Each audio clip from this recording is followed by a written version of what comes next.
보마. 자, 그러면 저와 같이 어떻게 하면 장기요양 등급 혜택을 받고 어떠한 장점이 있는지 저 보호망과 함께 알아보는 시간을 갖도록 할게요. 다 같이 준비되셨나요? 휘르르 뿅! 자, 첫 번째로는 노인 장기요양 보험의 혜택을 받으려면 등급을 받아야 가능합니다. 등급을 안 받으면 당연히 엘사생명 가입해도 생활자금이 안 나오고요. 국가의 상대로 지원금을 받을 수가 없습니다. 그래서 장기요양 등급 어떻게 받고 어떠한 혜택이 있고 과연 노인 장기요양 보험 건강보험료의 11%를 차지하는 노인 장기요양 보험에 대해서 구체적으로 알아보는 시간을 갖도록 할게요. 자, 등급의 종류를 간단히 말씀드리면요, 1등급부터 5등급까지 있어요. 어떻게 보면 인지지원 등급이 있는데요, 인지지원 등급은 그렇게 혜택이 없다 보니까 1등급부터 5등급까지 구체적으로 설명을 드리도록 하겠습니다. 자, 두 번째로는 등급 판정 절차에 대해서 이해를 하셔야 될 것 같아요. 왜냐면 등급 판정 절차 어떻게 해서 발생이 되고 등급을 어떻게 해서 받고 이 등급으로 인해서 재가급여 서비스 받고 엘사생명에서 어떻게 해서 보험금 지급이 되는지 이 부분에 대해서 아셔야 아무래도 우리가 보험도 그렇고 장기요양 보험도 그렇고요, 그 다음에 개인 보험에서도 그렇고 어떻게 해서 받게 되고 어떻게 해서 보험금 청구해야 되는지 이런 부분에서 낱낱이 알아야 보험금을 쉽게 받을 수 있잖아요. 이런 거 모르면 재가급여 가입하면 뭐예요? 등급 판정이나 등급을 어떻게 매기는지도 모르고 개인 보험에서 어떻게 보험금 청구하는지 아무도 모르기 때문에 이러한 부분들을 기본적으로 아신 다음에 천천히 보험을 가입하셔도 나쁘지가 않다는 겁니다. 자, 등급 판정 절차에 대해서 설명해 드릴게요. 먼저 1단계부터 5단계까지가 있는데요, 1단계는 우리 국민건강보험공단에 먼저 등급을 신청을 하셔야 돼요. 2단계는 공단에서 방문하여 인정조사 여러가지 7가지 단계에 대해서 조사를 하게 되고요, 3단계는 의사소견서 발급하여서 공단에 제출을 한다는 거죠. 네 번째로는 공단에서 등급 판정을 받게 되고요, 5단계는 노인 장기요양 서비스를 신청이 가능하다는 겁니다. 자, 참고로 어저께도 요양보호사 몇 분이 연락 주셨어요. 그래서 아니 이거 퇴행성 관절염이나 고관절 탈구 받아도 3등급 4등급 받게 되고 우리가 그 공단에서 방문해서 인정조사를 하게 되는데 그럴 때 약간 좀 엄살 부리고 얼머 부리면 그럴 때 장기요양 등급 받을 수가 있습니다. 저한테 이렇게 얘기하더라고요. 그런데 매월 생활자금 50만원씩 나온다고요? 이게 말이 돼요? 이거 장기요양 등급 받기 어렵지가 않은데 어저께 어떤 그 요양보호사가 저한테 전화를 주셔서 제가 개인정보라 녹취를 하기는 못했는데 일단은 장기요양 등급 받는 거 생각보다 그리 어렵지가 않다는 거죠. 자, 세 번째로는 가장 중요한 인정조사에 대한 준비 작업이에요. 일단은 인정조사는 뭐냐면 우리 건강보험공단이나 노인 장기요양보험센터에서 아무래도 1명이나 2명이 나오거든요. 그럴 때 인정조사를 받을 때 우리가 어떠한 액션을 취해야 되고 어떻게 해야 등급을 받을 수 있는지 그 등급에 대해서 아셔야 된다는 거죠. 그렇다고 우리가 뭐 나무주연상처럼 여우주연상처럼 뭐 탤런트나 영화배우처럼 그렇게 연기를 뭐 아픈 척 할 필요는 없어요. 하지만 요령껏 유도리 있게 하셔야 장기요양 등급을 받을 수가 있다는 겁니다. 자, 인정조사는 공단 직원이 나오는데요, 보통 대개 1명에서 2명이 나와서요 어르신 댁에 직접 방문하여 실시하게 됩니다. 네, 실시하게 되면 여러 가지를 우리 조사를 하는데요, 첫 번째로는 인정조사의 중요한 내용은 크게 신체 상태와 정신 상태예요. 신체 상태는 뭐냐면요, 혼자 일어나 앉기, 아니면 옮겨 앉기, 아니면 거동하기 뭐 가능한지, 아니면 혼자 신체 청결 가능한지, 뭐 세수나 양치질, 목욕하기, 옷 벗고 입기 이런 거를 약간 좀 불편한 척 하시면 좋을 것 같아요. 또한 식사 준비 아니면은 식사 가능한지 이런 부분들도 약간 좀 액션을 취하면 좋을 것 같은데요, 제가 대놓고 이거는 좀 이렇게 감나라 콩나라기는 좀 그래요. 하지만 우리 구독자 시청자분들 그리고 60세 이상 어르신분이라면 제 의도를 이해를 하실 거라 생각이 듭니다. 자, 화장실 이용이 가능한지, 소변, 대변, 기저귀 착용 여부, 그 시력이나 청력은 어떠한지 이런 부분들도 시력이 좀 좋지만 좀 안 보이죠 하시면 좋을 것 같고요. 청력도 반대로 좀 이렇게 액션을 취하면 좋으실 것 같습니다. 자, 여기 보시면 인정조사의 중요한 내용은 크게 신체 상태와 정신 상태예요. 아까 전에는 신체 상태를 말씀드렸잖아요. 이번에는 정신 상태예요.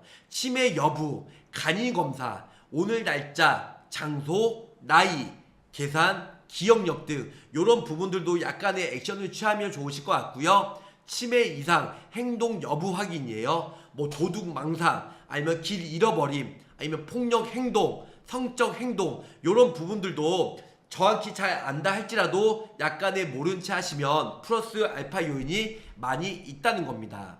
그렇다고 뭐 뇌파 검사나 뭐 시대 검사 하는 게 아니에요. 말 그대로 뭐 문진표나 여러 가지 뭐 넌센스가 아니고 뭐 여러 가지 질문을 하기 때문에 그런 질문에 대해서 잘 모른 척 하시면은 플러스 알파를 많이 받을 수가 있다는 겁니다. 자, 인정조사 내용 요약이에요. 아까 전에 가장 중요한 게 신체 상태나 정신 상태라고 제가 설명을 드렸어요. 그래서 신체 상태는 뭐 혼자 앉기, 옮겨 앉기, 거동 좀 전에 설명드렸어요. 뭐 식사 준비 가능한지, 뭐 화장실, 소변, 대소변, 아니면 기저귀, 아니면 시력 청력 검사 요런 거를 가능한지 검사를 하다 보니까 요런 거 좀 불편한 척 하시면 좋으실 것 같고요. 그 외에도 정신 상태, 그래서 이런 부분들도 한번 날씨나 날짜, 장소, 나이, 계산, 기억력 이런 부분들도 애매모호한 척 하시면 좋으실 것 같아요. 꼭 기억하실 것은 어떤 병이 있는가가 아니라 그로 인해서 도움이 얼마나 필요한지가 가장 중요하다는 겁니다. 그래서 어떤 병이 있는 거 이거는 그 사람들이 중요치 않아요. 그로 인해서 전적으로 부분적으로 상당 부분 도움이 얼마나 필요한지 이런 부분들로 인해서 45점에서 95점까지 1등급부터 5등급까지 등수를 매기다 보니까 이런 걸로 인해서 장기요양 등급, 그래서 시설급여, 재가급여 서비스를 받을 수가 있느냐 없느냐를 판가름할 수가 있다는 겁니다. 자, 네 번째로는 뭐냐면요, 바로 장기요양 인정조사표를 출력해서 어떠한 내용인지 이해하고 답변을 준비하셔야 될 것 같아요. 특히 공단 직원이 거동 등의 요청을 하면 어떠한 의도를 갖고 물어보거나 행동을 보는 것입니다. 이러한 부분들이 가장 중요하거든요. 또한 이러한 상황에 대해서 사전에 알고 준비하신 것이 좋으실 것 같아요. 물론 약간의 액션도 중요하긴 하지만 적을 알면 백전백승이라고, 우리의 적은 공단 직원이 아니긴 하지만 미리 알면 미리 손해볼 거 없고 나쁠 거가 없다는 거죠. 그래서 저 보호망이 장기요양 등급을 어떻게 하면 받을 수 있는지, 또한 그 전에 미리 엘사생명 가입해서 매월 생활자금 50만원씩 90세까지 보장을 어떻게 받을 수 있는지 구체적으로 설명을 드릴 겁니다. 자, 다섯 번째로는 필요한 증거를 사전에 확보하는 것이 중요해요. 증거 자료라 함은 의사의 진단서 혹은 처방전, 아니면 치매 이상 행동, 그리고 사진, 동영상 확보 등이 필요하다는 겁니다. 우리가 치매뿐만 아니고 몸이 거동이 불편하다, 중대한 사고, 중대한 질병 등에 의한 사진이나 동영상 확보, 여러 가지 증거 자료를 내면 플러스 알파가 될 수가 있다는 거죠. 자, 평상시에는 치매 이상 행동, 즉 폭언이나 폭행, 아니면 도둑 망상 등이 있으시면 사전에 사진이나 동영상을 확보했다가 인정조사 시 보여주시면 좋으실 것 같아요. 뭐 폭언이나 폭행 같은 경우는 내가 하면서 옆에 다른 사람이 뭐 동영상이나 사진 찍는 경우도 있고요. 도둑 망상 여러 가지, 우리나라는 아무래도 증거 사회다 보니까 여러 가지 증거를 확보하면 플러스 알파로 인해서 등급을 받을 때 좀 용이할 수가 있고요. 5등급, 4등급, 3등급, 2등급, 1등급을 받을 수가 있다는 겁니다.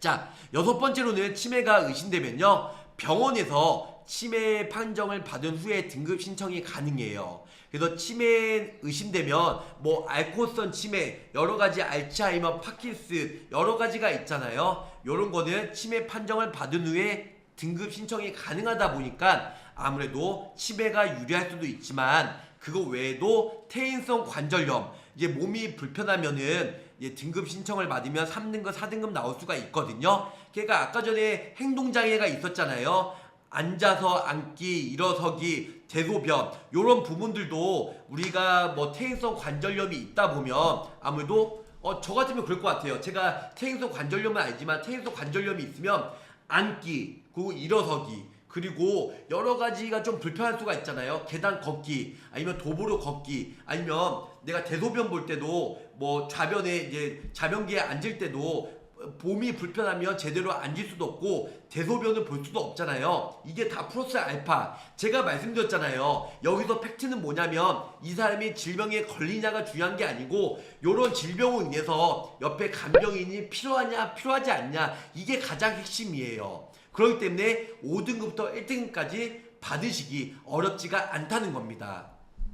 자, 병원에서 치매 판정을 받으시면 최소한 인지지원 등급은 판정을 받을 수가 있어요. 인지지원은 물론 재가급여에서 50만원 나오지는 않지만 여러가지 재가급여 외에도 여러가지 서비스를 받을 수 있다 보니까 재가급여로 엘사림에서 생활자금도 중요하긴 하지만 국가에서 지원받는 게 중요하다 보니까 이러한 장점이 있다는 겁니다.